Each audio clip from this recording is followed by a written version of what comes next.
प्रथम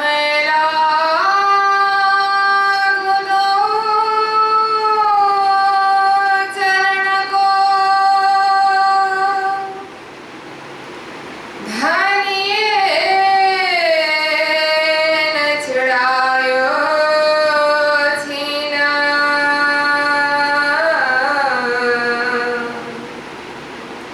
लांक तले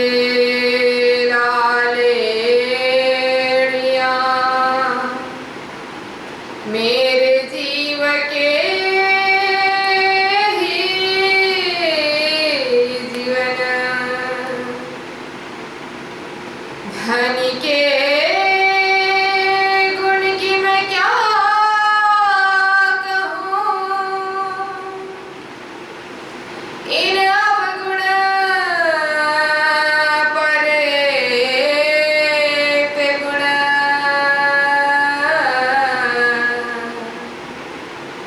महमत कहे इन दुल्ह पर मैं वारी वारी दुल्हन महमत कहे इन दुल्ह पर मैं वारी वारी दुल्हन आनंद कंदम प्रभुरेव चंद्रम ब्रजे स्वरूपेण पुरापि जातम् प्रवेश्य प्राप्तम् प्रिय प्राणनाथम् परे सपूर्णम् सततं नमामि ब्रह्मा प्रिया जागरणाय जात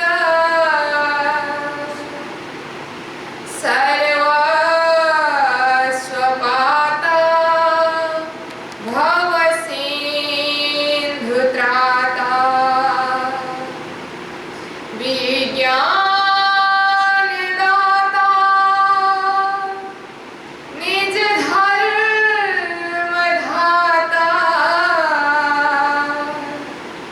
दिन एक बंध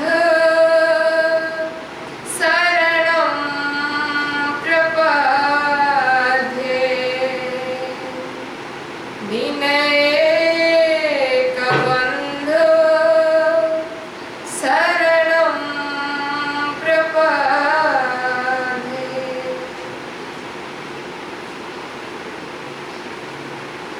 श्री महामती कहे साथ जी भया चर्चा का वक्त अब तुम सुनियो चित्त दे लाला के आए बैठे न तख्त लाला के आए बैठे न तख्त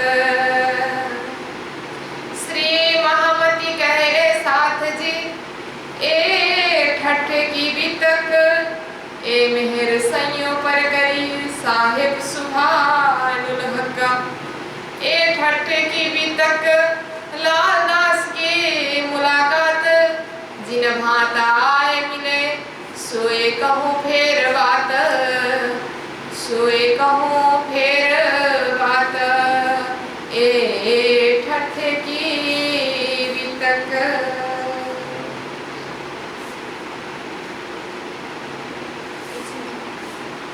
साक्षात परब्रह्म परमात्मा सच्चिदानंद चिद्घन स्वरूप मेरे धाम के धनी राश्यामा जी श्रीमद बितक साहेब परम पूजनीय परम आदरणीय गुरुजी श्री साधनालय के सभी सदस्यगण, साधनालय परिवार, साथ ही हमारे साथ गूगल मीट के माध्यम से, फेसबुक लाइव के माध्यम से और यूट्यूब के माध्यम से जुड़े हुए सब धर्म प्रेमी, धर्म शिरोमणि, धनी के प्यारे आत्म समुदाय सुंदर साजी भक्तवृंद, आप सभी के श्री चरणों में यथा योग्य प्रेम प्रणाम का अभिवादन करना चाहती हूँ। प्रणाम जी। परम आदरणीय सुंदर साथ जी, श्रीमद् वितक चर्चा के आज हम 22वां दिन के प्रसंग में उपस्थित हुए हैं। विगत के प्रसंग में हम श्रवण करते करते आ रहे हैं। मामती स्वामी श्री प्राणनाथ जी जागनी अभियान को आगे बढ़ा रहे हैं। सदगुरु की आज्ञा को सिरधार्य करते हुए विभिन्न स्थान में ब्रह्मात्माओं की जागनी करते करते जा रहे हैं। एक विशेष बात ये ध्यान रखना है कि सदगुरु के जमाने में जितनी भी सुंदर साथ की जागनी हुई वो केवल ब्रह्मात्माओं की ही जागनी थी। सदगुरु के जमाने में ये तारतम ज्ञान ब्रह्मात्माओं से बाहर कहीं नहीं गया था, लेकिन प्राणनाथ जी का समय ऐसा नहीं रहा। प्राणनाथ जी के जमाने में प्राणनाथ जी सबको तारतम ज्ञान दे रहे हैं। तीनों सृष्टि को तारतम ज्ञान मिल रहा है, अपने अपने दर्जा से इसका लाभ ले रहे हैं। जैसा अंकुर है उसी अनुसार तारतम का लाभ ले रहे हैं। तेज तारतम ज्योत प्रकाश, तारतम सबके हृदय के अंधकार को मिटाने के लिए आया है, लेकिन जिसका जितना बड़ा बर्तन है उतना ही तारतम ले लेता है। ब्रह्म सृष्टि तेज दर्जा से लेते हैं, ईश्वर सृष्टि ज्योत दर्जा से लेते हैं, जीव सृष्टि प्रकाश दर्जा से लेते हैं। तो इस प्रकार से तारतम ज्ञान सबके हृदय को, अज्ञान रूपी अंधकार को मिटा रहा है। तो प्राणनाथ जी विशेष करके शाकुंतल और शाकुमार को ढूंढने के लिए निकल रहे हैं, साथ साथ में सभी की जागनी कर रहे हैं। प्राणनाथ जी की एक खास विशेषता ये रही है कि सामने वाला जैसा भी व्यक्ति हो, प्राणनाथ जी उसी के अनुसार ज्ञान दे दे करके जागनी करते हैं। ये प्राणनाथ जी की खास विशेषता है। सामने वाला व्यक्ति के दिल दिमाग में कैसा है, क्या मनस्थिति है, क्या सोच है, उसकी दर्जा कैसी है, उसी के आधार पर जागनी करते हैं।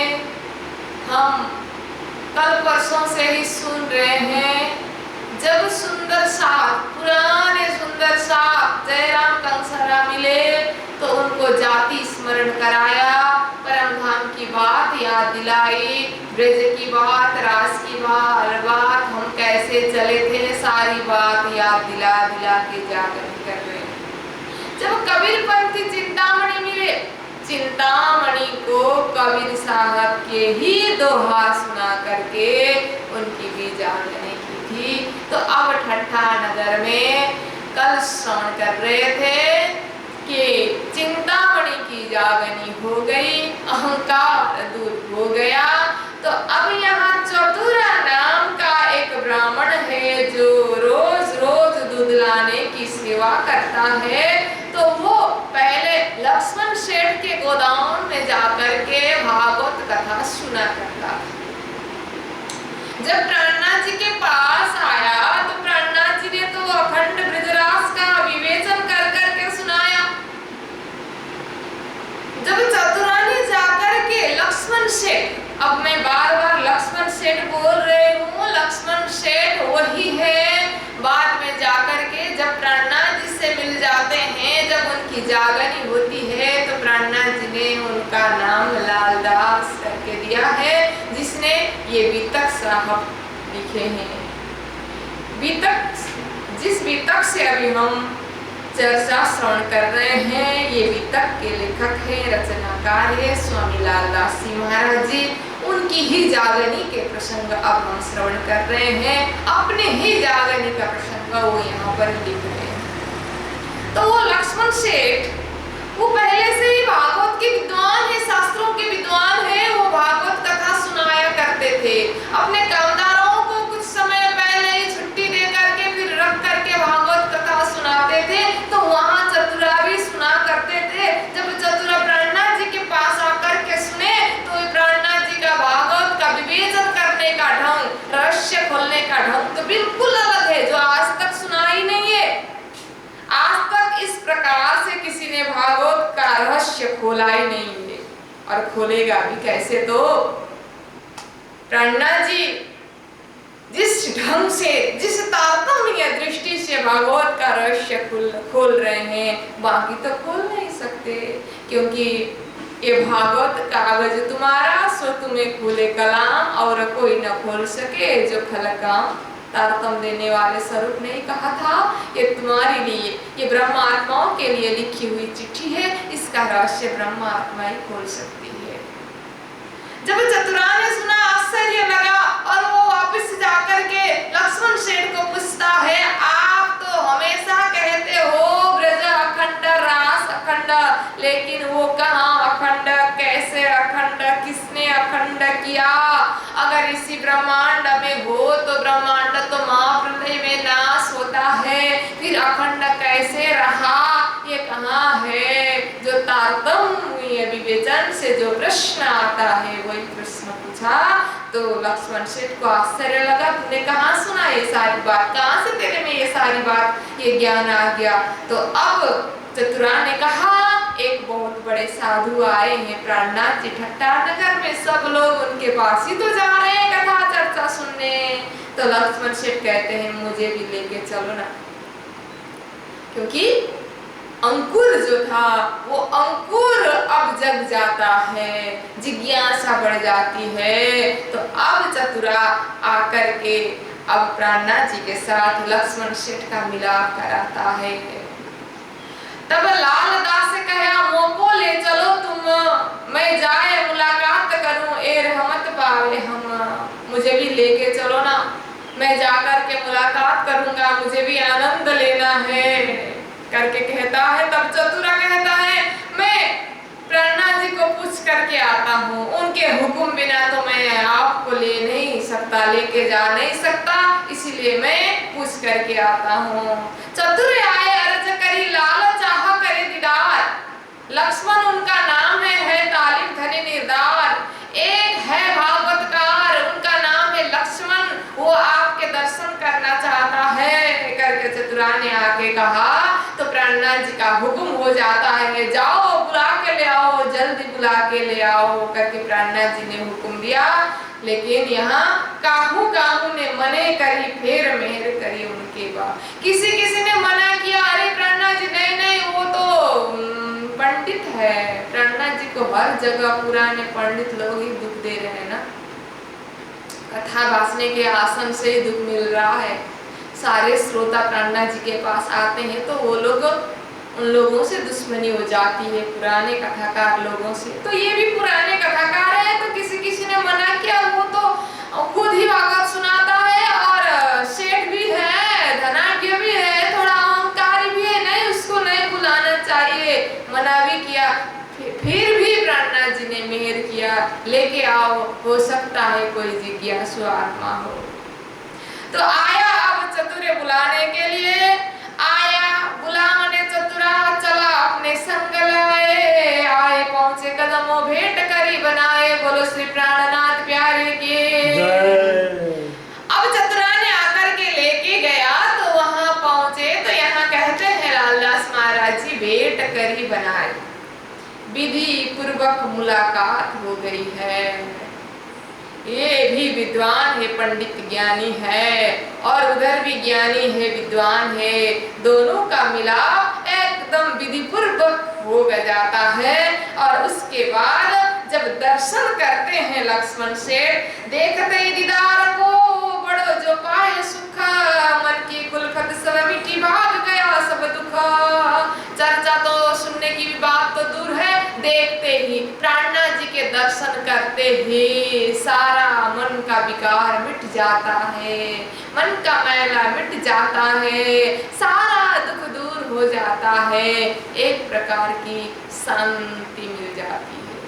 क्योंकि प्राणनाथ जी का स्वरूप ही कुछ ऐसा है, जेने दर्शने नेत्र ठरे, अने वचन कहे ठरे अंग। जिनके दर्शन से ही शीतलता प्राप्त होती है, जिनके एक वचन श्रवण करने से ही सारा अंतस्करण उनके चरण में जाता है, ऐसा स्वरूप है प्राणनाथ जी का। तो दर्शन से, केवल दर्शन से ही इतना आनंद आया, क्योंकि सतगुरु चरण को क्षेत्र है जहां जाए सब सुख। सतगुरु का चरण ही ऐसा क्षेत्र है जहां पहुंचते ही सारा शोक, सारा दुख दूर हो जाता है, सब कुछ भूल जाते हैं। ये चरण ही ऐसा चरण है, इसीलिए देखते ही दर्शन से ही आनंद आया। अब चर्चा शुरू हो गई, भाई चर्चा ब्रज की देखी सुनी सब काना, तब आया मान की हो गई पहचाना। अब प्राणनाथ जी ने चर्चा शुरू कर दी। प्राणनाथ जी की चर्चा का विषय वस्तु है ब्रज और रास का प्रसंग, क्योंकि ये भागवत के विद्वान है, ये स्वयं भागवत कथा सुनाते हैं। और श्रीमद् भागवत महापुराण के अंतर्गत 10वां स्कंद में जो श्री कृष्ण की लीला आती है, ये कथा तो ये बाकी लोगों को पहले से ही सुना करते थे, ये सब प्राणनाथ जी को पता है। तो प्राणनाथ जी ने भी अब ब्रजरास की चर्चा शुरू की। लक्ष्मण सेठ सुन रहे हैं। अब प्राणनाथ जी तारतम्य विवेचन से ब्रज और रास के विषय में समझाते हैं। श्रीमद् भागवत महापुराण में ब्रज और रास को अखंड करके कहा है, अखंड ब्रज और रास। अब प्राणनाथ जी चर्चा करते हैं। लोग कहते हैं ब्रज की लीला अखंड हो रही है, रास की लीला अखंड हो रही है। अखंड मतलब कभी भी खंडित नहीं होता है, अभी तक वो हो ही रहा है। ब्रज लीला अभी तक हो रही है, रास लीला अभी तक हो रही है, वो खंडित नहीं होना चाहिए। अभी की बात नहीं, महाप्रलय तक उसके बाद भी हमेशा होते रहना चाहिए, तभी अखंड है। तो अब लोगों को ये पता नहीं है ब्रज की लीला कहाँ अखंड है, रास की लीला कहाँ अखंड है।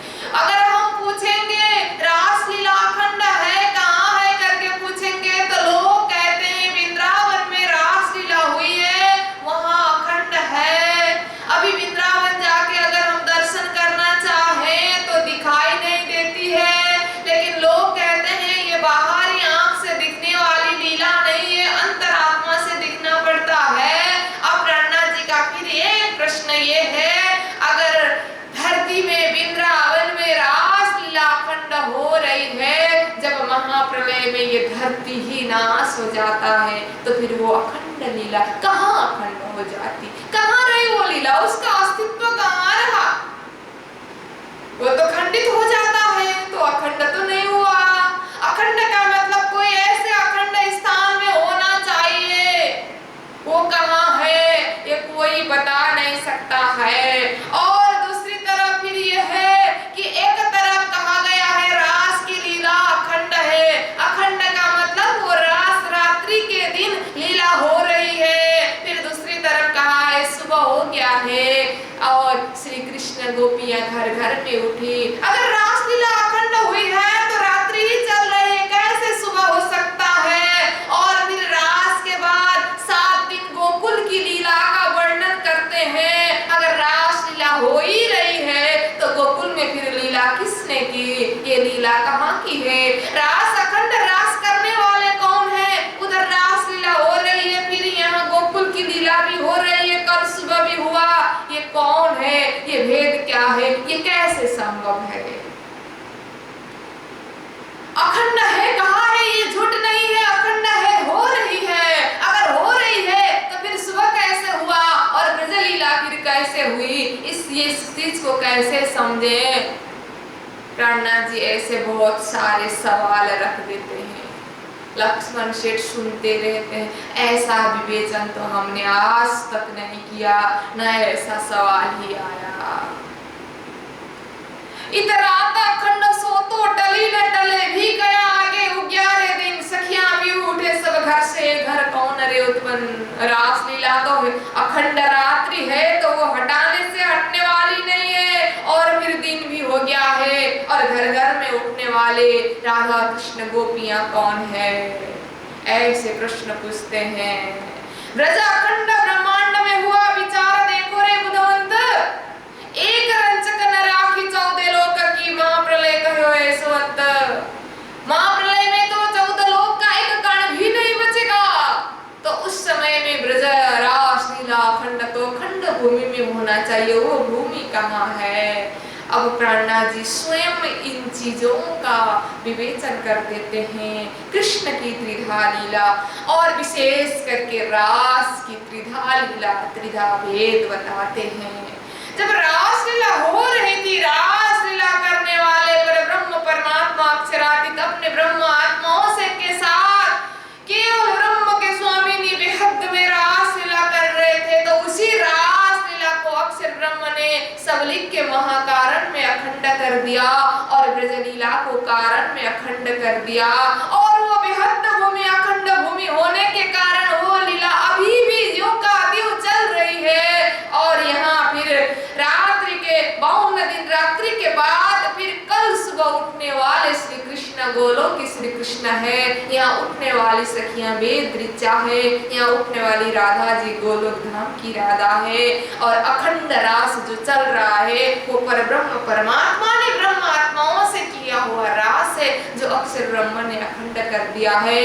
इस ब्रह्मांड से पूरा नारायण सृष्टि से बाहर है, वो बेहद भूमि में है। इस तरह से एक एक चीज का विवेचन करते करते प्राणनाथ जी बताते गए, लक्ष्मण सेठ सुनते गए।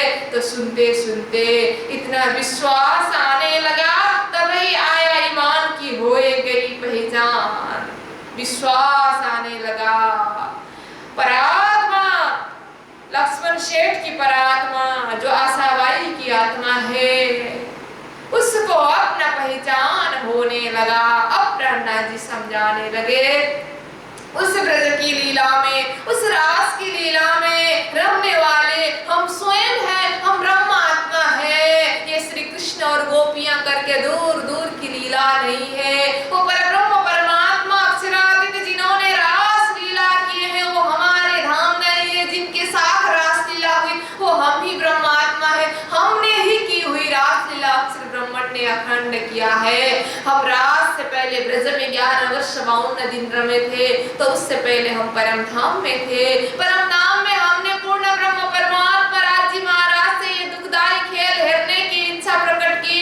तो राज्य महाराज ने हमें मूल मिलावा के सुंदर बैठक में रखा, और हम बैठे हैं धनी के ही चरण में। वहां बैठे बैठे हमें इस ब्रज की लीला में भेजा।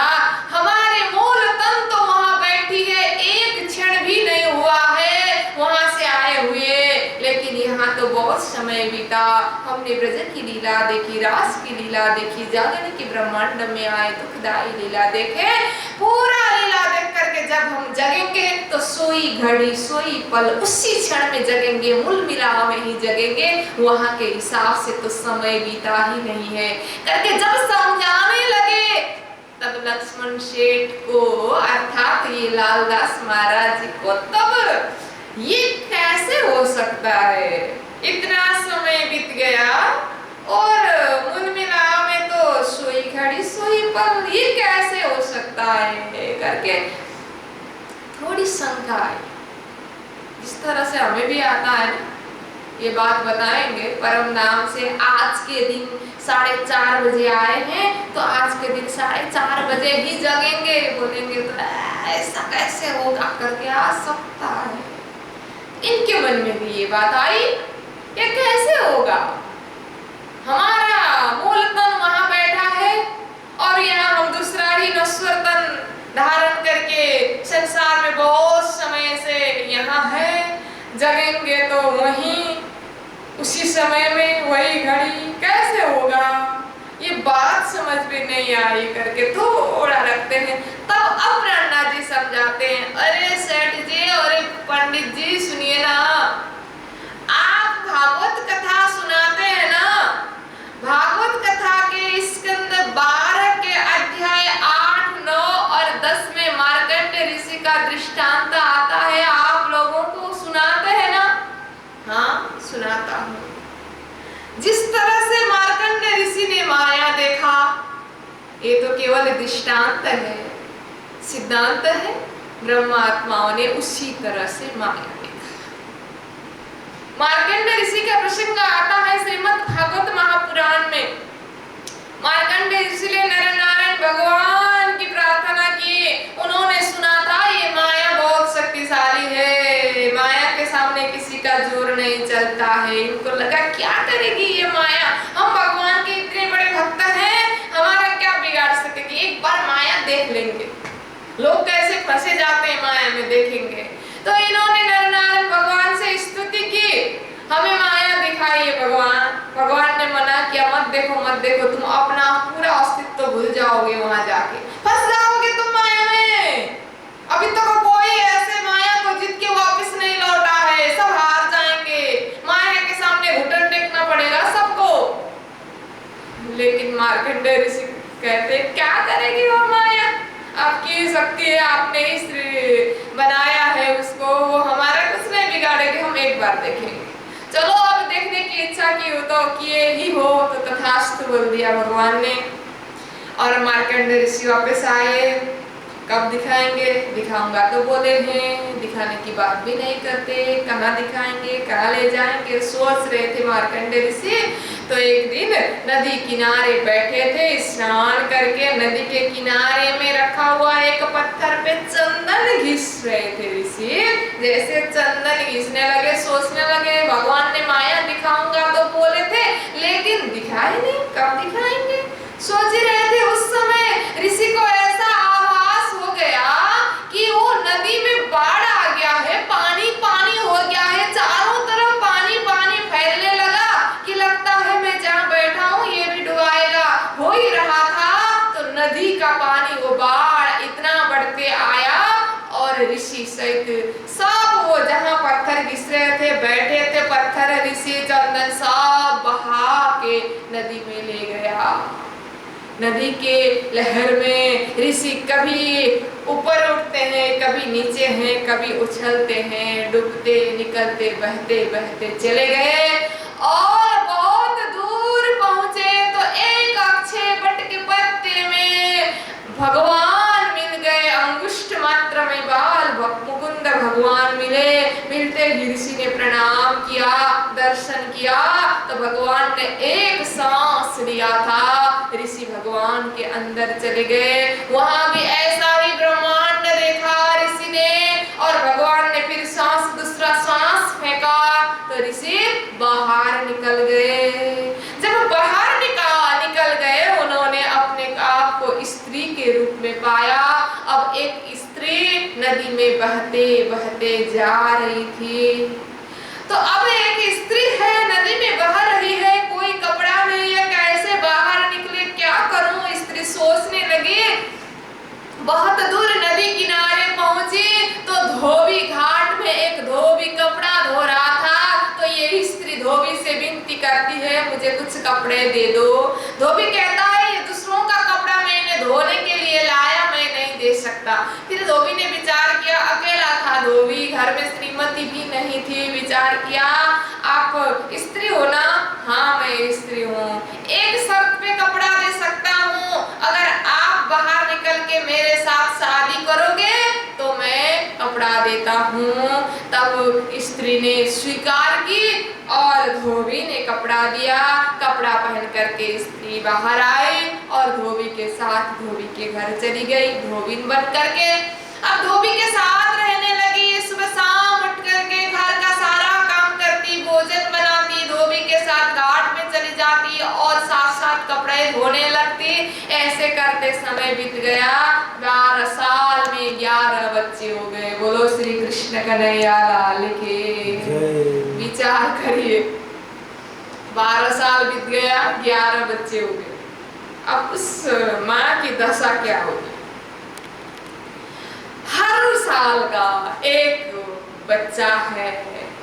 अब वो धोबिन इतना व्यस्त रहने लगी, बच्चों की देखभाल करो, बच्चों की भरण पोषण करो और पति को सही सही टाइम पर भोजन दो और घाट पहुंचो नाश्ता लेकर के और थोड़ा देर हेल्प करो, फिर घर का काम करो, बहुत सारा काम हो गया। ऐसे फंस गई स्त्री, ऐसे फंस गई, सब कुछ भूल गई, यही सब कुछ है करके अब वहीं पर काम करने लगी। नरनारायण भगवान ने सोचा, ऋषि ने माया देखने की इच्छा की थी, अब तो इच्छा पूरी हुई होगी, शायद जाऊंगा जगाने के लिए सोचा। और भगवान स्वयं एक साधु का वेश बना करके धोबिन के दर पर आ गए। सामने में खड़े होकर के भिक्षा मांगने लगे। और धोबिन है, गृहस्थ आश्रम में है, गृहस्थी का धर्म है, कोई भी दर पर आता है तो खाली हाथ लौटाना नहीं चाहिए। भिक्षा लेकर के बाहर आती है, तब साधु कहते हैं, देखो देवी, मैं बहुत दिन से भूखा हूँ, कुछ नहीं खाया हूँ, इसलिए मुझे पेट भर खाने दो।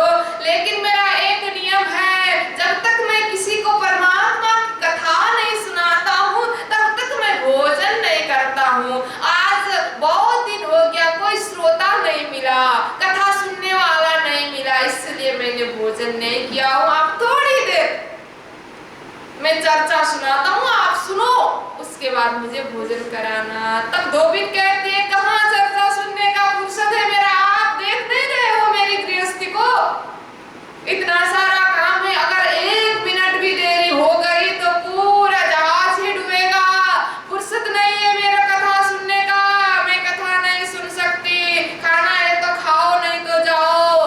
तो कहते हैं, मुझे आप गृहस्थ हो, आपके मैं दर पर हूँ, मुझे भूखे ही लौटाओगे, ये तो गृहस्थी धर्म का नियम नहीं है। तो आप जाइए घाट पर, मेरे पति है वहां, उनको जाकर के कथा सुनाइए, फिर आकर के खाना। साधु चले गए घाट पर, धोबी कपड़ा धो रहा है, आप मेरी कथा सुनो, मैं कथा सुनाने आया हूँ। धोबी कहता है, घाट में कोई कथा सुनता है क्या, मेरा फुर्सत है, आप नहीं देख रहे हैं, तो मेरा नियम है कथा सुनाए बगैर मैं कुछ खाता नहीं हूँ, मैं भूखा हूँ। तो आप जाइए ना, मेरी पत्नी को जाकर सुनाइए, उन्होंने ही भेजा है आपके पास, अरे उसको जाके आप सुनाइए, स्त्री का काम है धर्म कर्म करने का। फिर पत्नी के पास जाते हैं, वो पति के पास भेजती है, पति के पास आते हैं, पत्नी के पास भेजती है। साधु को भी गुस्सा आया और कहने लगे, अगर आप लोग मेरी कथा सुन ही नहीं सकते हो तो आप क्या अतिथि का सत्कार करोगे, अगर मैं यहाँ से नाराज होके गया तो आप लोगों का सत्यानाश हो जाएगा। तब अब बेचारी स्त्री क्या करेगी, बाध्यता बस में बोलती है, किस टाइप के साधु आते हैं, एक तो फुर्सत नहीं है, उसके ऊपर उनकी चर्चा सुननी पड़ती है। चलो ठीक है सुनाइए, लेकिन ज्यादा देर नहीं, थोड़ी देर, कुछ देर ही सुनाना, फिर उसके बाद भोजन करके निकल जाना। करके चर्चा सुनने बैठी, ठीक है साधु सुनाने लगे, चर्चा सुनने बैठी ना, तो एक बच्चे गोदी में, दूसरा गोदी में, तीसरा कंधे के ऊपर, चौथे इधर उधर घूम रहे हैं, माँ माँ चिल्ला रहे हैं। बेचारे सुने भी कैसे सुने, फिर भी साधु ने सुनाना प्रारंभ किया। उन्होंने कहा कि आपको मैं एक ऐसी कथा सुनाता हूँ। एक मार्कंडे नाम के ऋषि थे, उन्होंने भगवान से माया देखने की इच्छा की, भगवान ने इच्छा पूरी कर दी। जब वो नदी किनारे चंदन घिसने बैठे थे, उनको ऐसा आभास हुआ कि बाढ़ आकर के उनको बहा के ले गया और बाद में जाकर के वो स्त्री रूप में परिणत हो गए। वो एक धोबी के साथ शादी करके बैठ गए, धोबिन बन करके। उनके घर में बहुत सारे बच्चे थे, वो माया में इस तरह से फंसे हैं कि स्वयं परमात्मा एक साधु का वेश धारण करके घर पर आते हैं चर्चा सुनाने, फिर भी वो सुनते ही नहीं है करके जैसे बोले तो वो स्त्री सुन रही थी, सुनते अरे वो तो मैं ही थी करके ऐसे जग गई, चौंक गई।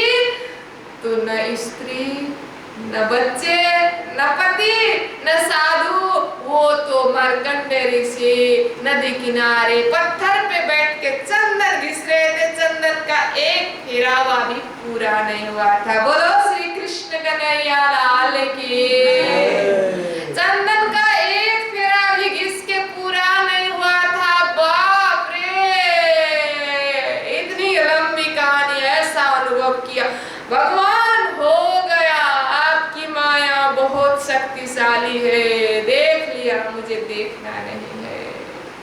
ये दृष्टांत भागवत में आता है। प्राणनाथ जी इसी दृष्टांत से समझाते हैं, ये दृष्टांत है ना, इसी तरह से ब्रह्म आत्मा भी मूल मिलावा में बैठी है। मूल मिलावा में बैठ करके राजी महाराज से इसी तरह से खेल देखने की इच्छा की थी। मूल मिलाव में बैठी है, एक क्षण भी नहीं बीता है, इसी तरह से खेल में फंसी है। जिस दिन जगेगी मूल मिलाव में अपने आप को पाएगी, न संसार है न कोई शरीर, ये संबंधी है कोई भी नहीं है, ऐसा ही है। इसी तरह से मूल मिलाव में जगना है करके जब समझाया फिर चर्चा मार्कंडेय की कह दिखाया दृष्टांत, तब नजर खुली बात इनकी देखी दृष्ट एकांत। तब इतना समझाते ही एकांत अर्थात परात्मा में दृष्टि पहुंच गई, उनकी परात्मा जग गई। बोलो श्री प्राणनाथ प्यारे की, आशाबाई की परात्मा जगी, अर्थात उनको अपने आप को परात्मा में महसूस होता है। इस तरह से लक्ष्मण सेठ अर्थात लालदास महाराज जी की जागनी हो जाती है। जगने के बाद प्राणनाथ जी ने लालदास नाम दिया। गीता और भागवत के खोल दिए सब द्वार, आई वस्तु अखंड देखे धनी निर्धार। अब तो सारा जब तारतम का दृष्टि मिल जाता है तो अब गीता भागवत सब रहस्य खुलने लग जाते हैं। अब अखंड का धन अंतरात्मा में प्रकट होने लग जाते हैं। तो इस प्रकार से इनकी जागनी हो गई। अब जागनी हुई तो ये अब रोज रोज प्राणनाथ जी के पास चर्चा सुनने के लिए आने लगे। तो इनके जितने भी श्रोता थे सब आश्चर्यचकित हुए। अरे क्या हुआ, इतने बड़े विद्वान है, जा रहे हैं, लोगों ने इनको ताना भी मारा, क्या है? सोचे विचार सोच किए बगैर, विचार किए बगैर ही जाने लगे तो पीछे पीछे क्या है, लोग ताना भी मारते हैं, कितने लोग क्यों जा रहे हो करके लोग इनको पूछने भी लगते हैं। और बेचारे इनकी दिल तो प्राणनाथ जी के चरण में जा चुकी है। कहते हैं ना, प्रेम और आस्था दोनों पर किसी का जोर नहीं है। ये मन जहाँ लग जाए वहीं पर रब नजर आते हैं। उनको तो प्राणनाथ जी के साथ प्रेम हो गया है, आस्था जुड़ गई है, साक्षात परब्रह्म स्वरूप में नजर आने लग जाए हैं। सारे रस में तोड़ के तू आ जाना मेरे पास, अगर कोई पूछे तो कह देना मेरे दिल है उनके पास। जब दिल ही उनके पास में रह जाती है तो अब क्या करेंगे? कोई न नियम काम करता है न कोई बंधन काम करता है। सब नियम बंधन अपने आप टूट जाते हैं, सारे मर्यादा अपने आप टूट जाते हैं। जहाँ दिल गया है सारा गुणांग इंद्रिय भी उधर ही जाता है। अब ये प्राणनाथ जी के चरण में समर्पित हो जाते हैं। अब इनकी कथा चर्चा सुनाने का जो कार्य था वो निरंतर चलता ही रहेगा। ये एक बहुत बड़े व्यापारी है। तो अब इनको तारतम्य मिला तो अब ये भागवत ही सुना करके, लेकिन अब तारतम्य विजन से भागवत सुना करके सुंदर साथ की जागनी करते हैं। इनका घर है पोरबंदर से ठट्ठा नगर ये व्यापार करते हैं। बहुत बड़े व्यापारी है, बहुत सारे इनके जहाज है। तो अब ये व्यापार करते करते लोगों की जागनी भी करते हैं। तो इस प्रकार से यहाँ जागनी हो गई। इनकी जागनी होने के बाद इनके साथ कथा चर्चा सुनने वाले सब प्राणनाथ जी के पास आने लगे। अब सबकी जागनी होने लगी। धूमधाम से ठट्ठा नगर में सुंदर साथ की जागनी हो रही है। तो कितने लोग अब यहाँ बाधा भी पहुंचाने लगते हैं। दज्जाल भी आ जाते हैं। लालदास महाराज जी हर जगह दज्जाली की असुर कहते हैं। दज्जाल किसको कहते हैं? जो धर्म के कार्य में बाधा पहुंचाते हैं वही दज्जाल है। हम लोग भी विचार करें, जब कभी भी थोड़ा धर्म कार्य करेंगे, कथा चर्चा सुनेंगे करके सोच बनाते हैं ना, तो कुछ चीज हमें बाधा, जो भी कोई हो, कोई व्यक्ति विशेष हो या तो फिर अपना ही मन हो, जो भी हो, अगर बाधक बनने के लिए जो भी तैयार है, समझ लेना वो दज्जाल है, उसी को दज्जाल कहा है। तो यहाँ पर बहुत सारे दज्जाल आते हैं बाधा देने के लिए, लेकिन जिनकी जागनी हुई वो तो अपराह्ना जी के पास आते हैं, कथा चर्चा सुनते हैं। ऐसे करते करते 10 महीना बीत गया। प्राणनाथ जी कहाँ के लिए निकले हैं? प्राणनाथ जी का टारगेट है मस्कत बंदर बाईजू महारानी को छुड़ाने के लिए, लेकिन समय अनुकूल नहीं था। पहले भी आकर के 10-12 दिन रुक के गए थे, लाठी बंदर जाके जहाज में बैठे, 17 दिन तक तूफान आया, मौसम अनुकूल न होने से वापस आए थे। 10 महीने रह करके यहाँ जागनी करने लगे। तो जागनी करते करते अब 10 महीना बीत गया, तो मौसम अनुकूल हुआ। अब जहाज जाने लगे, 2-4 जहाज निकल रहे हैं, लोग जा रहे हैं, पता चला। तो अपराह्ना जी ने कहा सही मौसम आया है, आप लोग मुझे विदा दीजिए, मैं जाना चाहता हूँ। लेकिन सुंदर साहब ने किया, आपका कार्य हम करेंगे, हम पता लगाएंगे बाईजू महारानी कहाँ है, हम करेंगे, आप यहीं बैठिए, आपका हुक्म हो तो हम सारा काम फत्ते करेंगे करके लोगों ने कहा। लेकिन प्राणनाथ जी ने मना कर दिया।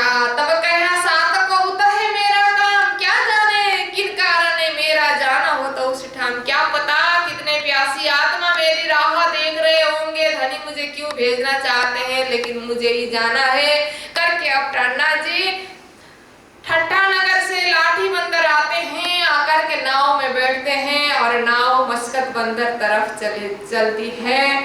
तो अब आए पहुंचे मस्कत में, उतरे जब नाव से, काठे दुकान मावज की आए बैठे उनमें। जब मस्कत बंदर पहुंचे, नाव से उतरते ही समुद्र के किनार में ही एक मावजी भाई नाम के हिंदुस्तानी व्यक्ति थे, उनका दुकान वहां है। तो प्राणनाथ जी उसी दुकान में जाके बैठते हैं। मस्कत बंदर ओमान राज्य के अंतर्गत आ जाता है, तो वहां पर भी हिंदुस्तानी लोग हैं और ये मावजी भाई तो गुजरात के ही है। तो अब प्राणनाथ जी वहां बैठे, मावजी भाई बहुत खुश हुए, इतने दूर ऐसे विदेश में सौभाग्य से ऐसे साधु संतों के दर्शन मिलते हैं। पूछी खबर उन्होंने, उठ के मिले दाए, कुशल खेम पूछने लगे, भले आप पहुंचे आए, हालचाल पूछने लगे, बहुत अच्छा हुआ आप आ गए हैं, बहुत आदर करने लगा।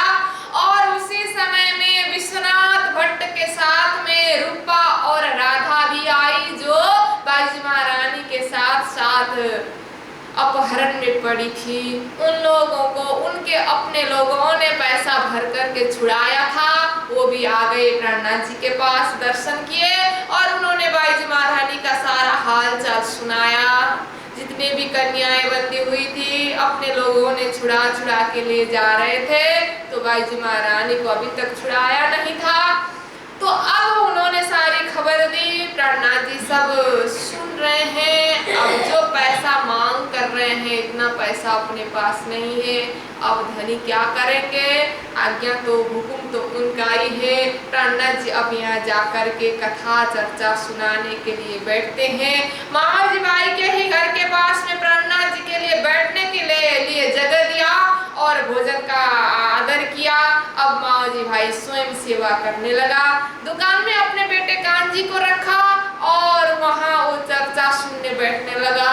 अब जितने भी थे लोग चर्चा कथा सुनने आए हैं, मावजी सबसे आगे बैठे हैं चर्चा सुनने के लिए, क्योंकि सौभाग्य से ऐसा अवसर मिलता है।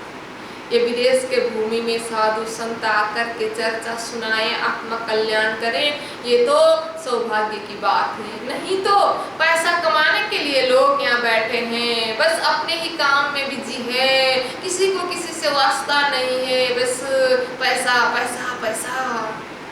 जब तक निधन न हो तब तक लोग धन बटोरते रहते हैं। तो ऐसे अवस्था में कथा चर्चा कभी कभार सुनने को मिलता है, तो बहुत खुश होकर के सुनने लगे। अब सारे लोग कथा सुनने लगे, रूपा राधा बाई भी आकर के सुनती हैं तो इनकी भी जागनी हो जाती है, चर्चा मीठी होता है। कोई देवे कान, माँ जी चर्चा सुनी होने लगी पहचान, प्राणनाथ जी का पहचान करने लगा कि बहुत बड़े संत है, ऐसी चर्चा तो अमूल्य है, सुनने लगा। तो यहाँ दिन 10-20 में भाई जो चर्चा जो 10-20 दिन बहुत जोरदार चर्चा होने लगी। तो अब फिर वही है, दज्जाल लोग तो हर जगह है, दज्जाल लोग को कुछ बाधा पहुंचाने के लिए, लेकिन प्राणनाथ जी के पास कोई नहीं आ सकता है। बाहर ही अपने एरिया में हल्ला मचाते हैं और सुंदर साथी उनसे निपट जाते हैं। तो एक दिन प्राणनाथ जी ऐसे मस्कत बंदर बहुत व्यापारिक शहर है घूमने के लिए निकले थे।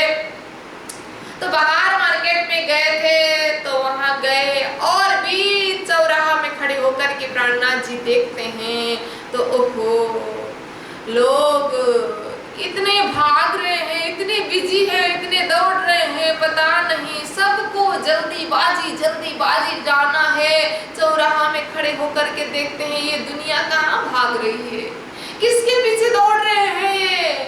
अरे पैसा पैसा पैसा पैसा, कितना पैसा चाहिए इनको, धन से तो कभी मन भरता नहीं है। ये लोग भाग रहे हैं, देखते हैं कोई रुकने वाला नहीं है, आने वाले आ रहे हैं, जाने वाले जा रहे हैं, सबको जल्दीबाजी है, सब आगे आगे निकलना चाहते हैं। बाप रे, इतने बिजी है, किसी को किसी के दुख में कोई सहानुभूति नहीं है, किसी से कोई सरोकार नहीं है, सब अपने अपने दुनिया में मस्त है, इतने स्वार्थी बन गए हैं लोग, ये सब देख रहे हैं। ऐसा बहुमूल्य मनुष्य तन मिला है इनको, लेकिन इन्होंने संसार बटोरने में ही सारा समय खर्च कर दिया है। अब बाप रे, किस तरह से ये लोग पागल होकर के संसार के पीछे लग रहे हैं। प्राणनाथ जी को आश्चर्य लगता है। तो ये दृश्य देख करके अब प्राणनाथ जी के मुखारविंद से किरंतन के 3 प्रकरण उतरते हैं, 22, 23 और 24 प्रकरण। रे हो दुनिया बावरी खोवत जन्म गवा। ओहो दुनिया, क्यों पागल हो रहे हो? पागल होकर के ऐसे बहुमूल्य जीवन तुम गंवा रहे हो। ये मनुष्य जीवन तो बहुत बहुमूल्य है, ये तो परमात्मा प्राप्ति के लिए मिला हुआ है, लेकिन संसार के पीछे भाग करके ऐसे बहुमूल्य जीवन गंवा रहे हो। पता नहीं, कल की भरोसा नहीं है, कल क्या होगा कोई भरोसा नहीं है। लेकिन लोग इतने बिजी है कि मरेंगे ये भी सोच नहीं है, मरने का भी फुर्सत नहीं है, भाग रहे हैं। मनुष्य तन तो परमात्मा प्राप्ति के लिए मिला था, लेकिन इस मनुष्य तन, बहुमूल्य मनुष्य तन को तो ऐसे ही लोगों ने संसार में गंवा दिया। निर्देह माध्यम सुलभम सुदुर्लभम प्लवम सुकल्पम गुरुकर्णधारम। ये मनुष्य तन तो बहुत बहुमूल्य है। इस मनुष्य तन रूपी नाव है, नाव भवसागर से पार करने के लिए जब गुरु करेंगे तो गुरु इस नाव को कर्ण में धारण करके पार कराते हैं। लेकिन लोगों को न गुरु के विषय में सोचने का फुर्सत है, न आत्मा के विषय में सोचने का फुर्सत है, न परमात्मा के विषय में सोचने का फुर्सत है। क्या करेंगे? इतना पैसा कमा के क्या करेंगे? आखिर मरना तो सबको ही है और खाना तो वही 2 रोटी है, वही पेट भर ही है। जितना भी कमाओ, खाना तो पेट भर ही खाना है, ज्यादा कोई नहीं खा पाता है। जितना भी बड़ा बंगला बनाओ, सोना तो वही एक बेड पर ही है, सारे बेड पर रात भर घूम घूम के कोई नहीं सोता है। बस इतने के लिए सारा इकट्ठा कर रहे हैं। कोई भी चीज जरूरत से ज्यादा लोग बटोर रहे हैं, जरूरत से ज्यादा जो चीज हम इकट्ठा करते हैं ना, वही लास्ट में दुखदाई हो जाता है। घर भी जरूरत से ज्यादा बनाया तो सफाई कौन करेगा, फिर रिपेयर करने का झंझट हो जाता है। बर्तन भी जरूरत से ज्यादा इकट्ठा हो गए तो सारे जूठे पड़ते हैं, कौन सफाई करेगा। कपड़े भी जरूरत से ज्यादा हुए तो कभी पहनने का मौका ही नहीं मिलता है। कोई भी चीज संसार में जरूरत से ज्यादा इकट्ठा करने की आदत लोगों को लगी है, इसीलिए कभी किसी का पेट भरता नहीं है। रे हो दुनिया को तू कहाँ पुकारे, दूसरा प्रकरण। और तीसरा, रे मन भूलना मोहम्मद, दुनिया देख तू आप संभाल। अपने आई आपको समझा रहे हैं, रे मन भूलना मोहम्मद, मेरा मन मत भूल, दुनिया को देख और अपने आप को संभाल। दुनिया जिस तरह से पागल होकर के ये नासवंत संसार के पीछे, क्षणिक संसार के पीछे लगा है, इसी को सब कुछ मान करके, उनको देख करके अपने आप को संभाल। तू दुनिया जैसा नहीं है, तो दुनिया के जीव सृष्टि की तरह नहीं है। यहाँ के ये तो मोह के जीव है, मोह के बगैर रह नहीं सकते हैं। तू तो मोह से बहुत दूर का है। ऐसे करके समझाते हैं, ये प्रकरण उतरते हैं। तो उसके बाद अब फिर आए हैं माओजी भाई के घर, कथा चर्चा हो रही है। तो दिन भी बहुत हुआ, माओजी भाई ने विचार किया अब प्रेरणा जी है ही, रुकेंगे ही, दुकान भी छोड़ा हुआ बहुत दिन हुआ है, बेटा क्या कर रहा है, अब दुकान जाके बैठेंगे। सोचा, कहते हैं ना, शुरू में आए तो बहुत आदर किया, सब कुछ छोड़ के पीछे लगा, अब बैठे हैं, बहुत दिन हुआ, 10-12-20 दिन हो चुका है, बैठेंगे जैसा लगा। तो अब धीरे धीरे अपना भी व्यापार देखना है, व्यवसाय देखना है। कहते हैं ना, जो मेहमान होते हैं ना, एक दिन के लिए आता है तो बढ़िया बढ़िया खिलाते हैं लोग, और वो 2 दिन रुकता है तो जो बनता है वही खिलाते हैं। और अगर वो 3 दिन से ज्यादा रुका ना, तो जहाँ कहीं भी जाए कोई वास्ता नहीं करते हैं। कहते हैं ना, ऐसा ही हुआ यहाँ पर भी, रुकी रहे हैं, बैठेंगे सोचा, और गया दुकान में, चर्चा हो रही है, दुकान खोल के बैठा है। हमेशा सामने आके बैठने वाले माओजी भाई उनके ही घर में बैठे हैं चर्चा करने, वही नहीं है, बाकी लोग आ रहे हैं। प्रेरणा जी को पता चला दुकान में गया है, तो एक दिन फिर रात को आए थे चर्चा में, दिन में तो दुकान गए थे। तो प्रेरणा जी ने खंडन ही कर दिया, कितने लोग ऐसे हैं घर में साधु आके बैठे, सारे लोग कथा चर्चा का लाभ उठा रहे हो, और घर के ही लोग दुकान खोल के बैठे। कितना पैसा चाहिए, कितना कमाओगे, जीवन में इतना समय तो कमाया ही कमाया, कमाते रहोगे, अपने आत्मा के लिए कोई परवाह नहीं है। खंडन ही कर दिया। एक दिन चर्चा में हुई खंडनी माओजी पर, वाक्य पूरा न था, साथ में अवगुण भाषा दिलों पर, परिपक्व नहीं बना था, इसीलिए अवगुण लेके बैठा, सोचने लगा मेरे ही घर में आकर के, मेरे ही घर में रुक के, मेरे ही खाना खा के, और लोगों के सामने मेरे ही खंडनी करते हैं।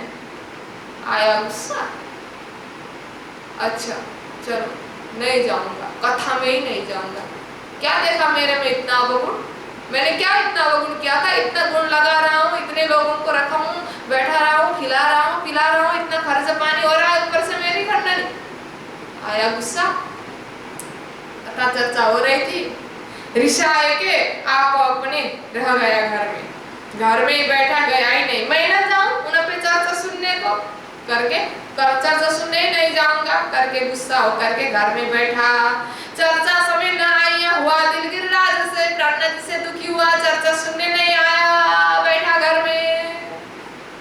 जब सोया रात को अपनी दुकान में सोया था रात को, रात ही मारा तमाचा, राजा ने हुई दहशत जोर इनको। साक्षात श्री कृष्ण प्रकट होकर के ऐसे तमाचा मारे बाबूजी भाई के गाल पर, जग गया तो बहुत दर्द हुआ था। और तमाचा ही मारा नहीं, क्या कहा तमाचा मार के, क्यों रिश्ता करे न सो, क्यों न दिए तुमका, तू जा फेरा उतरी कर देख पाए जा। क्यों गुस्सा किया तूने, क्यों चर्चा सुनने नहीं गया तू, जा, क्यों गुस्सा किया, जा वहीं जा, वहां जाकर के इनको पहचान कर चर्चा सुन करके ऐसे थप्पड़ मारा, जग गया तो जोर से दर्द हो रहा था, गाल भी लाल लाल हो रहा था। तो जागे पीछे रोइया, बहुत रोने लगा, मेरे से बहुत बड़ी गलती हो गई है, रोने लगा। प्रेरणा जी तो घर पे आराम कर रहे थे, प्रात बैठा आए द्वार, सुबह हुआ ही था, प्रेरणा जी के दरवाजा के सामने आके बैठ करके रोने लगा, बुलाने लगा प्राणनाथ जी को जगा के खुश करने लगा। रोए के कदम लगा, अपनी करीबी तक रो रो करके प्राणनाथ जी के चरण में पड़ा और मुझे माफ कर दीजिए, मेरे से बहुत बड़ी गलती हुई करके रोने लगा। प्राणनाथ जी पूछते क्या हुई, तो सारी बात बताए। रात को ऐसे करके मैं सोया था, आपसे गुस्सा करके, तो मुझे स्वयं परमात्मा प्रकट होकर के एक तमाचा मारा करके सारी बात सुनाने लगा। प्राणनाथ जी के शरण में समर्पित हो जाता है। प्राणनाथ जी समझाते हैं कोई बात नहीं है, गलती मनुष्य से होती है, जो गलती करके पछताए उसे इंसान कहते हैं। तो गलती का अनुभव हो गया है, कोई बात नहीं है। प्राणनाथ जी ने संभाला। इस तरह से माओजी भाई को भी परमात्मा ने गिरते गिरते बचाया, तो प्राणनाथ जी के शरण में आए। अब यहाँ पर भी जागनी हो रही है, प्राणनाथ जी चर्चा सुना रहे हैं, बहुत सारे लोग आए हैं। लालदास महाराज जी ने सबका नाम रखे हैं। तो इसी बीच में एक व्यक्ति आता है, वो बाईजी महारानी को जिन्होंने बंदी बना के रखा है ना, उनके तरफ से बंदीवान के पैसे को आए दारोगा करे पुकार। एक दारोगा आता है पुलिस, आकर के कहता है कि वो किन किन के कन्या है वहां जल्दी छुटाइए, वो लोग बहुत बुरे लोग हैं, आप लोगों की कन्या है वो जल्दी छुड़ा के ले आइए, जो बोलेंगे वो पैसा भर करके यहाँ सुनाने लगा। तब प्राणनाथ जी कहते हैं हमारे सिर पर परमात्मा है, परमात्मा जो करेंगे वही होगा, करने वाले परमात्मा है, हम क्या कर सकते हैं, हमें कोई फिक्र नहीं, कोई चिंता नहीं है, जो परमात्मा करेंगे, जो अच्छा होगा वही करेंगे करके प्राणनाथ जी ने जवाब दिया। इसको आश्चर्य लगा, थोड़ी देर बैठा, प्राणनाथ जी चर्चा कर रहे थे, चर्चा सुनने लगा, तो इतना आनंद आया, इतना आनंद आया, आज गया कल भी आया, परसों भी आया।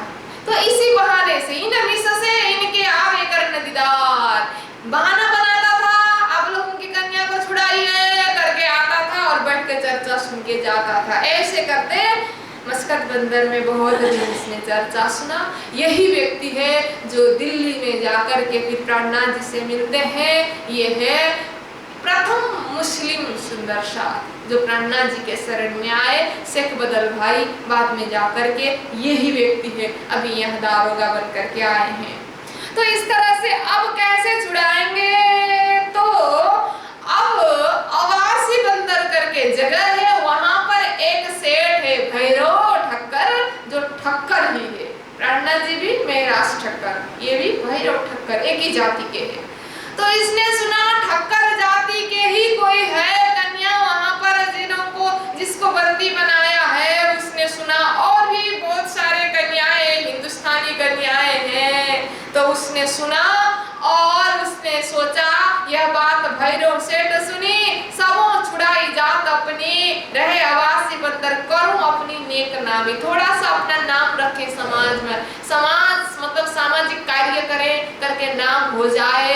इस हिसाब से उसने जितने भी कन्याएं बंदी थी, जितना पैसा कहा वो कह करके पैसा भर करके उनको छुड़ाऊं, ऐसा सोचा और भेजे अपने आदमी लेने को खबर, कहते पैसे बंदक है डांडे ऊपर, कितने पैसे मांग रहे हैं बंदक लोग करके पूछा, तो लारी 70,000 मांग रहे हैं, 70,000 मांग रहे हैं करके कहा। तो 70,000 दे करके अपने आदमी को भेज करके बाईजी महारानी सहित सारी कन्याओं को छुड़ा करके अवासी बंदर ले आके रखा।